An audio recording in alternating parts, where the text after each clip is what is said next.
Вітаю, друзі! До всіх свят люди готуються заздалегідь.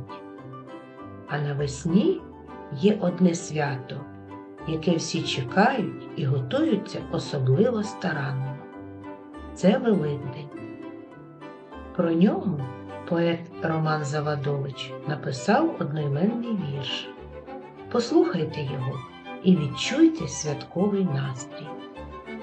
Котилася писаночка з гори на долину, прикотилась простісінько до нас у гостину. А за нею йде Великдень, несе білу паску, дзвонить в дзвони, розсипає радощі і ласку.